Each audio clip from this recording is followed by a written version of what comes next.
Welcome back, students. We are still on the same topic, transformation, with subheading. Today we will learn how to change active voice sentences into passive voice. ठीक है, आज हम लोग सीखेंगे इसी transformation के अंतर्गत एक्टिव से पैसिव वॉइस में चेंज करना. ठीक है. सो इसके लिए दो तीन चीजें आपके दिमाग में बिल्कुल क्लियर होनी चाहिए कि जो भी सेंटेंस आपको दिया गया है ट्रांसफॉर्म करने के लिए पैसिव वॉइस के लिए, तो उस सेंटेंस का आपको टेंस बिल्कुल क्लियर होना चाहिए कि किस टेंस में वो सेंटेंस बिलोंग करता है, क्योंकि उसी के हिसाब से ये हेल्पिंग वर्ब और मेन हेल्पिंग वर्ब जो है वो यूज होता है. क्योंकि एक्टिव वॉइस के सेंटेंस का हेल्पिंग वर्ब अलग होता है और पैसिव वॉइस में जो हेल्पिंग वर्ब यूज किया जाता है वो डिफरेंट यूज किया जाता है. ठीक है. तो टेंस को और टेंस के जो स्पेशली कौन से टेंस में कौन सा हेल्पिंग वर्ब लगता है और मेन वर्ब फॉर्म कौन सी होती है, इसी को देख करके आपको सेंटेंस को पहचानना होगा कि ये दिया हुआ सेंटेंस किस सब टेंस का है और इसी के हिसाब से आप हेल्पिंग वर्ब का, स्पेशल हेल्पिंग वर्ब का यूज करें. ठीक है. पहले तो पैसिव वॉइस को पैसिव वॉइस कहते क्यों? एक्टिव वॉइस में जो सेंटेंस होता है उसमें जो सब्जेक्ट होता है वो होने वाले काम को, है ना, जो भी काम होता है उस सेंटेंस के अंदर जो करता है वही सब्जेक्ट होता है एक्टिव वॉइस का. लेकिन पैसिव वॉइस में जो सब्जेक्ट होता है वो एक्चुअल में काम करने वाला व्यक्ति नहीं होता है, बल्कि उस काम को झेलने वाला व्यक्ति होता है. ठीक है. तो अगर हम कहें कि गीता स्लैप्ड सीता, गीता ने सीता को थप्पड़ मारा, तो इसमें जब एक्टिव वॉइस है ये सेंटेंस तो इसमें गीता सब्जेक्ट है. ठीक है. और जब इसको पैसिव वॉइस में बोलेंगे, ठीक है, हिंदी में अगर हम कहें सीता को गीता द्वारा थप्पड़ मारा गया, Sita was slapped by Gita, तो इसमें जो सब्जेक्ट बना सीता, उसने एक्चुअल में काम किया नहीं बल्कि उस काम को थप्पड़ मारने को झेला. So that is why they are called in passive voice.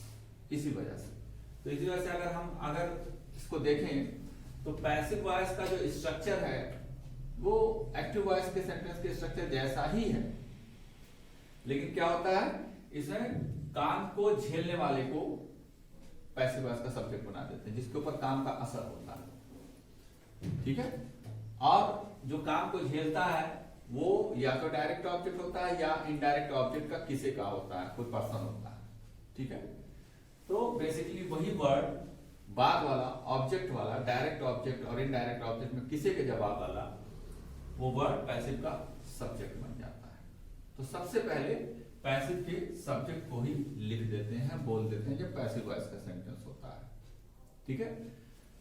तो जब हम आपको एक्टिव वॉइस के सेंटेंसेस पढ़ा रहे थे तो सब्जेक्ट क्या था? काम को करने वाला व्यक्ति. पैसिव वॉइस के सेंटेंसेस में अगर हम देखेंगे तो सब्जेक्ट काम को झेलने वाला व्यक्ति वस्तु हो जाएगा. ठीक है. रिगार्डिंग 8 टेंसेस, 7 टेंसेस, ठीक है, 8 टेंसेस से जो है आपका एक्टिव से पैसिव में चेंज किया जाता है. तीनों इंडेफिनिट के एक्टिव वॉइस के सेंटेंस को पैसिव में चेंज किया जा सकता है. ठीक है. तीनों कॉन्टिन्यूअस के, राइट, और 2 परफेक्ट के, 3 परफेक्ट के. ठीक है. तो ये सारे सेंटेंसेस को आप पैसिव वॉइस में चेंज करते हैं. तो हम एक साथ सीख लेते हैं कि यहां पे हम चुन ले रहे हैं तीनों इंडेफिनिट्स. इंडेफिनिट मतलब इसमें तीनों तरह के सेंटेंस को आप सॉल्व करना, पैसिव में चेंज करना सीख जाएंगे एक साथ. क्योंकि जो बेसिक फर्क है पैसिव वॉइस में वो हेल्पिंग वर्ब का ही फर्क है. ठीक है. तो इंडेफिनिट मतलब कि इसमें तीनों है, प्रेजेंट इंडेफिनिट, पास्ट इंडेफिनिट और फ्यूचर इंडेफिनिट. तीनों इंडेफिनिट के सेंटेंस इसमें आप आराम से सॉल्व कर सकते हैं. तो ये असर्टिव सेंटेंस जब रहेगा, ठीक है, असर्टिव का अफर्मेटिव, उसका स्ट्रक्चर भी आपके सामने दैट इज रिटन हियर, है ना. कंपोनेंट एक बार समझ लें. पैसिव सब्जेक्ट सबसे पहले होगा, यानी कि काम को झेलने वाले को इसका सब्जेक्ट बना देंगे पैसिव का। फिर helping verb as it is, जैसे एक्टिव में था वैसे पैसिव में भी है, लेकिन डिफरेंट हेल्पिंग वर्ब है। उसमें प्रेजेंट इंडेफिनिट में डू डस का हेल्पिंग वर्ब यूज होता है। इसमें प्रेजेंट इंडेफिनिट में पैसिव वॉइस में, ठीक है, पैसिव वॉइस में प्रेजेंट इंडेफिनिट में is are am helping verb लगेगा, राइट। और पास्ट इंडेफिनिट में वाज वर्ब, और जो एग्रीमेंट है हेल्पिंग वर्ब का सब्जेक्ट के साथ वो वही है जो पुराना आप पढ़े हुए हैं। आई के साथ वाज है ना, यू के साथ वर्ब, ये सब पढ़े हुए हो, that will remain the same. और फ्यूचर इंडेफिनिट में तो वैसे भी आपको मालूम है विल या शैल यूज होता है, ठीक है। और एक बी इसमें जोड़ देते हैं क्योंकि एक मॉडल है विल और शैल, ठीक, तो बी यहां लगा देते हैं एडिशनल। इन सब में नहीं रहेगा बी, प्रेजेंट और पास्ट इंडेफिनिट, इसमें फ्यूचर में बी रहेगा। अब वर्ब की थर्ड फॉर्म तो पैसिव वॉइस के सेंटेंस की पहचान है। इसमें आपको मेन वर्ब की थर्ड फॉर्म ही लगानी है, चाहे किसी भी टेंस का सेंटेंस, राइट। फिर उसके बाद से एक प्रीपोजिशन, बेसिकली सबसे ज्यादा बाय का यूज होता है, लेकिन कुछ एक वर्ब के साथ प्रीपोजिशन का अनुबंध होता है, एग्रीमेंट होता है। तो जहां चेंज होगा वो हम बता देंगे, that is why I have written preposition not by. सारे सेंटेंस में बाय का यूज नहीं करते हैं सारे वर्ब के साथ, जैसे कंटेन के साथ बाय का यूज नहीं करते हैं, इन यूज करते हैं, ठीक है। सरप्राइज के साथ एट लगाते हैं, तो वो अनुबंध होता है वर्ब का प्रीपोजिशन के साथ, तो इसीलिए that is why I have written preposition by, preposition only, ठीक है। उसके बाद पैसिव का ऑब्जेक्ट, पैसिव का ऑब्जेक्ट क्या है, एक्टिव का सब्जेक्ट है जो काम के को करने वाला था, उसको पोजीशन चेंज कर देते हैं, ठीक है। पैसिव का ऑब्जेक्ट काम करने वाला, पैसिव का सब्जेक्ट काम को झेलने वाला, बस यही टर्न अराउंड कर देते हैं बस। बाकी सब structure that will remain the same. यही आपने स्ट्रक्चर जो है एक्टिव वॉइस के ट्रांसलेशन के सेंटेंस में पढ़ा, अब ये ट्रांसफॉर्मेशन में पैसिव में चेंज करना है, तो स्ट्रक्चर वही। उसके बाद आपका इनडायरेक्ट ऑब्जेक्ट जो बचा हुआ है, किससे कहां अगर है तो लिख देंगे, फिर एडवर्ब, एडवर्ब की फ्रेज लास्ट में, राइट। सो यहां तक समझ गए, ये प्रेजेंट, पास्ट और फ्यूचर इंडेफिनिट के लिए हेल्पिंग वर्ब है, अदरवाइज बाकी सारी चीजें सेम है, खाली हेल्पिंग वर्ब का खेल है, राइट। अब हम इसको क्या करें, इसको एग्जांपल देंगे। सबसे पहले जब ट्रांसफॉर्मेशन करना होता है, एक्टिव से पैसिव में चेंज करना होता है, you have to identify the tense of the sentence. ये सेंटेंस है ही फ्लाइज काइट, वर्ब देखा आपने, वर्ब से ही सेंटेंस का आइडेंटिफिकेशन होता है, तो वर्ब आईईएस लगा हुआ है, दैट मींस सीधे तौर पे प्रेजेंट इंडेफिनिट का है। तो हम क्या करेंगे, सबसे पहले पैसिव का सब्जेक्ट यानी कि काम को झेलने वाले को, ठीक है, वो पहले आ जाएगा। तो इसमें काइट हो गया, ठीक है, काइट पहले हो गया, और फिर प्रेजेंट इंडेफिनिट का सेंटेंस है, इन तीनों में से एक हेल्पिंग लगेगा, काइट सिंगुलर है तो इस लगा दिया, ठीक है। फिर वर्ब का थर्ड फॉर्म, यहाँ fly, third form flow, preposition mostly bye लगता है, ठीक है। फिर काम करने वाले को ऑब्जेक्ट की जगह पे भेज दिया, ही यहाँ सब्जेक्ट यहाँ पे तो था तो ही था, और ऑब्जेक्ट की जगह पे चला गया तो ही, simple, right? So now let us change the tense of the sentence and then see what happens, what changes takes place, ठीक है। सेंटेंस का टेंस चेंज करते हैं, इसको करते हैं he flew kite, क्या फर्क पड़ेगा, बहुत जरा सा। अब ये क्या हो गया, सेकंड फॉर्म ऑफ वर्ब हो गया, ये पास्ट इंडेफिनिट हो गया, ठीक है। तो अब पास्ट इंडेफिनिट का हेल्पिंग वर्ब, खाली हेल्पिंग वर्ब का फर्क पड़ेगा। तो वाज और वर्ब में से कोई एक लगा देंगे, सिमिलर है, एक साथ आप तीनों इंडेफिनिट के सेंटेंस का ट्रांसफॉर्मेशन सीख रहे हैं, ठीक है। सिर्फ हेल्पिंग वर्ब का फर्क है, बाकी structure that will remain the same, ठीक। एक बार फ्यूचर में कर दें इसको, ये भी देख लो,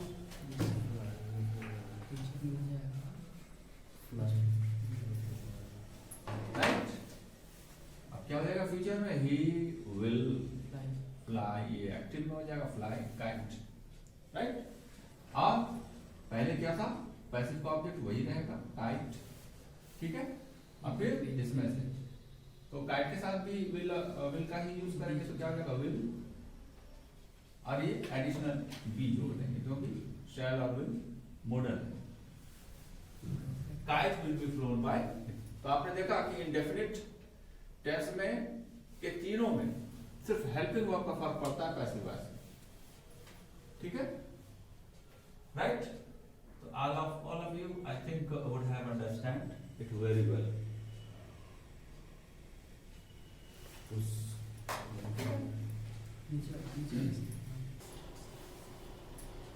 Now students, let us have a look on the sentence which are in negative, basically from indefinite tense, है ना। indefinite tense में जब negative में sentence आ जाए तो हमने क्या किया, ये negative हो गया।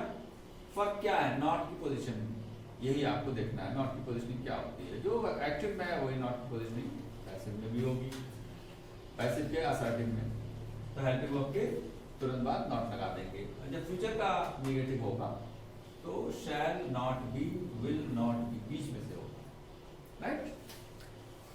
अब देखिए ये एक सेंटेंस आपका नेगेटिव में, असर्टिव के नेगेटिव में प्रेजेंट इंडेफिनिट का लिखा हुआ, क्योंकि डू डज जब भी होता है तो प्रेजेंट इंडेफिनिट हो जाता है, ठीक। तो फर्क क्या पड़ेगा, आप देखेंगे कि पैसिव का सब्जेक्ट, ठीक है, काइट वही है ना, हेल्पिंग वर्ब फिर से वही, कोई फर्क नहीं पड़ा। अब not in position, not helping verb के बाद और flown by, everything is same, है ना, सिर्फ नॉट आ गया। एक चीज का ध्यान देंगे कि ये ना शंका में पड़िएगा कि डज भी लगा दें और इज भी लगा दें। ये एक्टिव का हेल्पिंग वर्ब है, ये हट जाएगा, उसकी जगह पे ये पैसिव का हेल्पिंग वर्ब लगा देंगे। ऐसे तमाम सेंटेंसेस, तमाम टेंस के साथ करेंगे। तो एक दो एग्जांपल हम लोग सॉल्व करके देख लेते हैं अलग अलग tenses.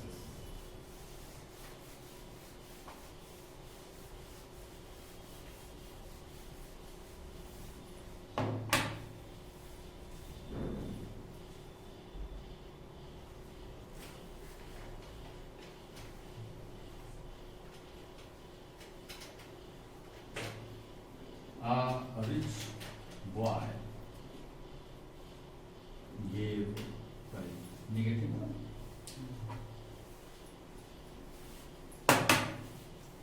A rich boy did not give money to the beggar on the road. A rich boy did not give money to the beggar on the road, right? बड़े से बड़ा वो सेंटेंस, आपको परेशान होने की जरूरत नहीं, क्योंकि आपके पास स्ट्रक्चर प्रेजेंट है, ठीक है। सबसे बड़ी बात होती है कि सेंटेंस के अंदर से आइडेंटिफाई करके, है ना, डायरेक्ट ऑब्जेक्ट या इनडायरेक्ट ऑब्जेक्ट को पैसिव का सब्जेक्ट बना देना, ठीक है। तो काम को झेलने वाले को, तो बेसिकली डायरेक्ट ऑब्जेक्ट जो है कैसे प्राप्त हो जाता है, कैसे पता चल जाता है, मेन वर्ब में अगर हिंदी में जोड़ दो क्या, तो डायरेक्ट ऑब्जेक्ट मिल जाता है। दिया क्या, मनी, तो डायरेक्ट ऑब्जेक्ट को आराम से आप एक्सट्रैक्ट कर सकते हैं सेंटेंस को और पैसिव का सब्जेक्ट बना सकते हैं।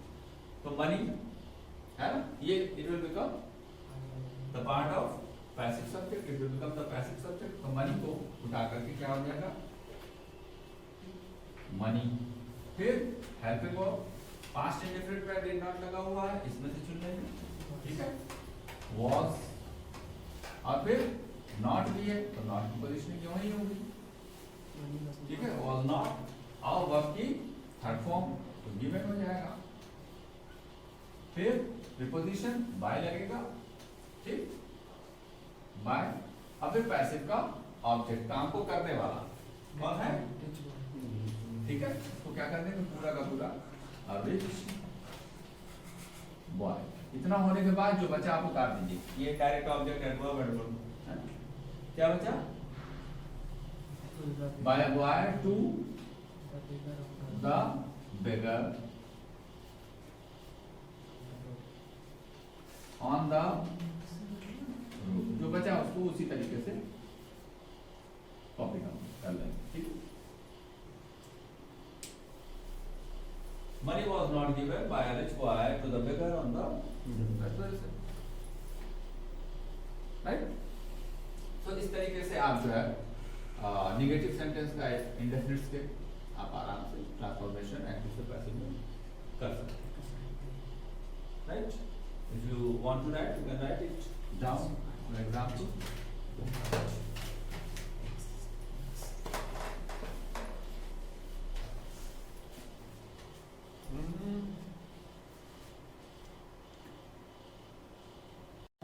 Welcome back, students.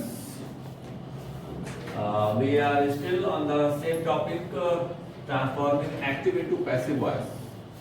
In the previous class, we had learned how to transform an active voice of indefinite tense, right?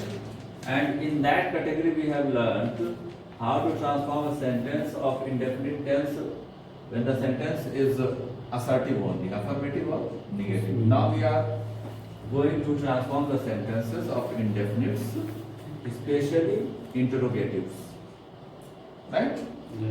Interrogative one में वो कैटेगरी हमने डाला है जिसमें इंग्लिश में हेल्पिंग वर्ब पहले आता है, दैट इज इंट्रोगेटिव वन। ऐसे इंट्रोगेटिव वन है, 2 है, 3 है। तो हम आपको आई शो यू कि कैसे अलग अलग तरीके के इंट्रोगेटिव सेंटेंस को ट्रांसफॉर्म करेंगे इंडेफिनिट्स की। If you look at this, और हिंदी में इंट्रोगेटिव वन वाले जो सेंटेंस होते हैं वो क्या से शुरू होते हैं, और इंग्लिश में इंट्रोगेटिव वन वाले सेंटेंस हेल्पिंग वर्ब से शुरू होते हैं, उस टेंस के या फिर उस चैप्टर के जो भी। तो यहाँ पर हेल्पिंग वर्ब पैसिव वॉइस का पहले आ जाएगा, ठीक है। एक्टिव का तो helping verb do, does, did, will, shall ये होता है ना इंडेफिनिट्स में। पैसिव का हेल्पिंग वर्ब ये सब इट इज ऑलरेडी रिटन, है ना। Let us have a look, take an example, a new example, a simple one. Does he fly kite? Interrogative one, following the same structure, right? अब इसको आपको transform करना है passive voice में, present indefinite का है, ठीक है। प्रेजेंट इंडेफिनिट के एक्टिव में डू डज आता है, ठीक। इस बात से ये क्लियर होगा कि प्रेजेंट इंडेफिनिट का है। तो अब पैसिव का जो प्रेजेंट इंडेफिनिट का हेल्पिंग वर्ब आएगा वो इज आर में से कोई एक आएगा। तो this does will be removed, ये डज हटा दिया जाएगा, ऐसा नहीं कि दोनों लिखेंगे, ठीक है। इसको हटा करके पैसिव का हेल्पिंग वर्ब डाल इज, ठीक है। पैसिव का सब्जेक्ट क्या है, जो काम को झेलता है, काम करने वाला नहीं बल्कि काम को झेलने वाला, ऑब्जेक्ट ऑफ द सेंटेंस। तो ऑब्जेक्ट जो है वो क्या है, काइट है, that will be written at second position, is kite, right. और आफ्टर दैट वर्ब थर्ड तो पैसिव वॉइस में हमेशा आएगा, तो क्या हो जाएगा, फ्लाई का फ्लोन। फिर एक प्रीपोजिशन, बेसिकली नॉर्मली जो प्रीपोजिशन आता है बाय आता है, ठीक है।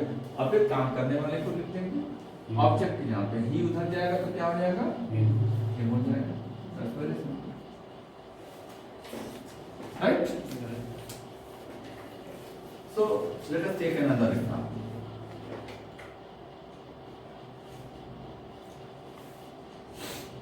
From different tense, will you return my money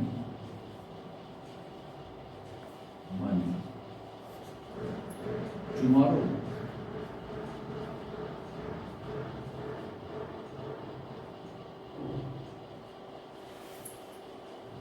Will you return my money tomorrow? So this sentence is of future indefinite, right? तो हेल्पिंग वर्ब एक्टिव हो चाहे पैसिव फ्यूचर वाले में सेम रहता है, विल या शैल, लेकिन एक एडिशनल चीज पैसिव वॉइस में बढ़ जाती है बी, क्योंकि एक मॉडल है। मॉडल के जितने भी पैसिव वॉइस में कन्वर्जन होते हैं, ट्रांसफॉर्मेशन होते हैं, उसमें बी आता है।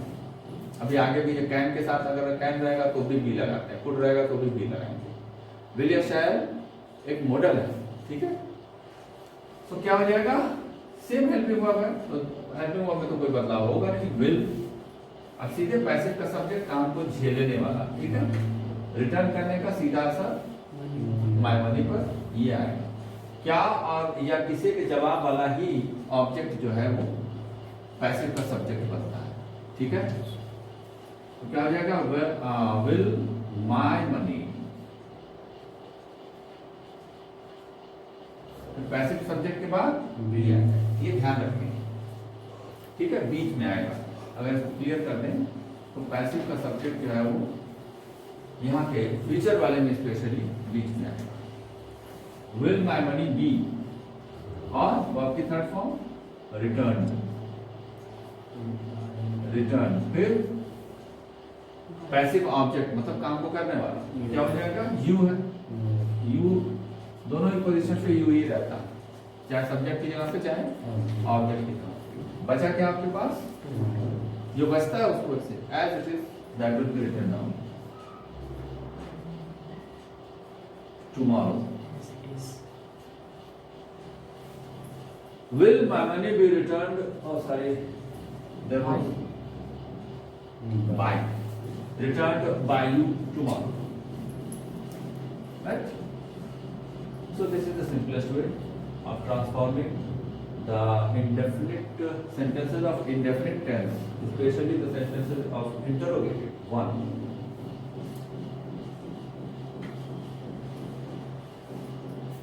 So everything will remain the same throughout this indefinite tenses transformation. थोड़ी थोड़ी सी चीजें बदलें, right?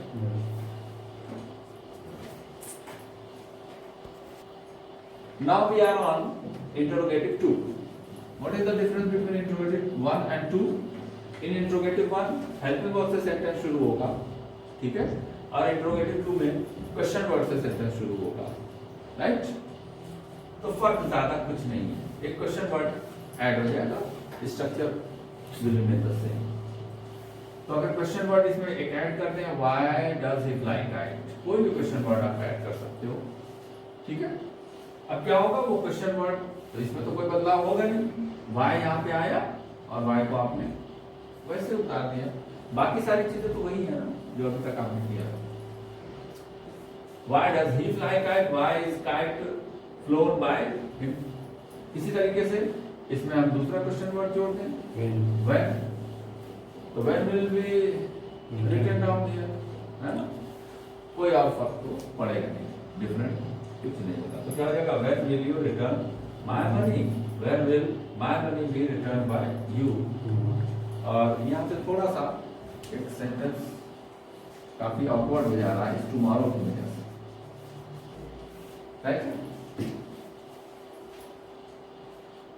इसको हटा दें, ज्यादा अच्छा। When will you return my money? When will my money be returned by you? Tomorrow कर देते तो सेंटेंस कुछ अटपटा सा हो जाता। Now students, we are on the transformation of interrogative 3 of sentences of indefinite tense. ठीक है, तीनों indefinite एक साथ हम लोग पढ़ रहे हैं। तो interrogative 3 is something special if you look at this, the active voice. थोड़ा सा स्ट्रक्चर अगर एक्टिव वॉइस का भी देखें, तो इस सेंटेंस के अंदर जो क्वेश्चन वर्ड है हु, है ना, इज द सब्जेक्ट इटसेल्फ, वो स्वयं अपने आप में सब्जेक्ट की। तो जब ऐसा केस होगा कि क्वेश्चन वर्ड सब्जेक्ट एक ही हो, जैसे हु है, या फिर आपस में जुड़ा हो, जैसे कौन सा लड़का, विच बॉय, तो विच क्वेश्चन वर्ड हो गया, बॉय सब्जेक्ट से आपस में जुड़ा, एक्टिव सेंटेंस, ठीक है। तो ये थोड़ी सी स्पेशल चीज है, ठीक। अब कितने लड़के, ये भी क्वेश्चन वर्ड और सब्जेक्ट कंबाइन है आपस में, हाउ मेनी बॉयज। तो जब ऐसा केस होगा तो स्ट्रक्चर थोड़ा बदल जाएगा। क्या डिफरेंस आया, यहाँ पे आपका लास्ट में क्या था, बाय और पैसिव का ऑब्जेक्ट था। अगर आप देखें, जूम करके दिखाएं अगर आप, है ना, ये जो पैसिव ऑब्जेक्ट था, है ना, जो कि एक्टिव का सब्जेक्ट है, एक्चुअल को में ये काम करने वाला व्यक्ति वस्तु है, ये पहले यहाँ था असर्टिव सेंटेंस, इंटरोगेटिव में भी यहाँ था 1 और 2 में, लेकिन जब थर्ड में आएंगे जिसमें क्वेश्चन वर्ड और सब्जेक्ट कंबाइन वाला सिस्टम होगा, तो ये एक्चुअल में वो पूरा पोजीशन जो है उठ करके यहाँ आ जाएगा, पैसिव ऑब्जेक्ट यहाँ आगे कनेक्ट हो जाएगा काम करने वाला। और बाकी अगर आप यहाँ से देखें तो जो स्ट्रक्चर इंट्रोगेटिव 1 का था that is remain the same, वो वही है। ठीक है ना, जूम इन जूम आउट है, यही फर्क आया। बाकी तो स्ट्रक्चर यहाँ से देखिए, हेल्पिंग वर्ब पैसिव सब्जेक्ट भी तो पहले भी था, इंट्रोगेटिव 1 में भी और 2 में भी था। ये पार्ट यहाँ से उठ करके यहाँ आ गया, यही इतना करना है। ठीक, तो अब एक्चुअल में होता क्या है, ये क्वेश्चन वर्ड और सब्जेक्ट दोनों है एक्टिव का, तो एक्चुअल में पैसिव वॉइस में आपको उधर भेजना होता है ऑब्जेक्ट की पोजीशन, लेकिन इंट्रोगेटिव थर्ड में क्योंकि ये क्वेश्चन वर्ड भी है तो क्वेश्चन वर्ड तो पहले आना चाहिए, तो ये क्या करता है, ये जो पैसिव का ऑब्जेक्ट यहाँ था इसको भी खींच लेता है अपने साथ और दोनों को जोड़ लेता है, क्योंकि ये जुड़ा हुआ है ऑलरेडी, तो इसको यही लिख देंगे। ठीक है, बाय एक नॉर्मल जनरल प्रीपोजिशन है, ज्यादातर में बाय आता है, तो बाय ऐसे ही कर देंगे। ठीक है, और हु जो कि सब्जेक्ट भी है अपने आप में, क्वेश्चन वर्ड भी है, जाहिर सी बात है इसकी पोजीशन पैसिव वॉइस में वहां होनी चाहिए, पैसिव का ऑब्जेक्ट बन जाएगा ये, तो ये वहां जाएगा तो हुम हो जाएगा, लेकिन आप लिखेंगे यहीं पर शुरू में बाय, हु का क्या हो जाएगा, हुम। ये हो गया by question word passive object एक साथ, इतना हो गया। बाकी तो इंट्रोगेटिव 1 की तरह ही है, तो क्या हो जाएगा इज। ठीक है, हाँ प्रेजेंट इंडेफिनिट में है, अब फिर ये काम को झेलने वाला आ गया, पैसिव का सब्जेक्ट इज काइट और वर्ब की थर्ड फॉर्म फ्लो। तो यही थोड़ा सा हमने आपको सारे लॉजिक सारे रीजंस बता दिए कि कैसे हु जो है यहीं पर हुम हो गया, क्योंकि इसकी पोजीशन यहाँ होती है तो ये हुम होगा, लेकिन आपको क्योंकि क्वेश्चन वर्ड भी है ये, इस वजह से इसको लिखना तो यही है, पहले ही आता है क्वेश्चन वर्ड इंग्लिश में, तो क्वेश्चन वर्ड और प्रीपोजिशन को भी खींच दिया, उसके बाद तो इंट्रोगेटिव 1 वाला ही पूरा structure that will be repeated. एक दूसरा तरीके का जो है एग्जांपल हम ले लेते हैं इसी सेंटेंस पे, विच बॉय, और टेंस भी चेंज कर दें, फ्लू काइट। ठीक है, अब क्या हुआ, ये पास्ट इंडेफिनिट में आ गया, ये क्वेश्चन वर्ड सब्जेक्ट कंबाइन हो गया, which boy, who, how many boys, इस तरह के क्वेश्चन वर्ड और सब्जेक्ट आपस में एक दूसरे से जुड़े होते हैं एक्टिव। पैसिव में अब आपको क्या करना है, ये एक्चुअल में जाएगा पहले उधर, लेकिन आपको क्योंकि क्वेश्चन वर्ड भी इसमें साथ में जुड़ा हुआ है, इसको पहले ही लिख देना है, तो बेहतर होगा कि उस प्रीपोजिशन को खींच करके सबसे पहले कर दिया बाय, और ये उधर भी जाएगा तब भी कोई फर्क नहीं पड़ेगा, विच बाय ही रहेगा, खाली हु जो है वो हु हो जाएगा, तो बाय विच बॉय ये आप यहीं को उतार दें। ठीक है, फिर ये हेल्पिंग वर्ब, अब यहाँ पास्ट इंडेफिनिट का है, तो पास्ट इंडेफिनिट का हेल्पिंग वर्ब क्या है, वॉज, जब वर्ब सिंगुलर है तो वॉज। ठीक है, पैसिव का सब्जेक्ट काइट, काम को झेलने वाला। ठीक है, फिर वर्ब की third form flown, by which boy was kite flown which. ठीक है, इसी तरीके से जब मान लो तीसरा वाला लिखा, how many boys will fly kite, tense भी चेंज करते हैं हम, तो क्या होगा, ज्यादा फर्क नहीं पड़ेगा, बाय और हाउ मेनी बॉयज वही रहेंगे, तो by how many boys, future का हेल्पिंग वर्ब ये आ जाएगा विल, और फिर इसमें बीच में पैसिव सब्जेक्ट आ जाएगा, है ना, विल काइट, फिर बी वर्ब की third form. So you have looked, I have completed the transformation of active voice into passive voice, especially the sentences of indefinite tenses, present, past and future complete, right? So I hope all of you would have liked it well, and I request you to subscribe my channel, share it as more students as you can. So this is all about for this class. Thank you.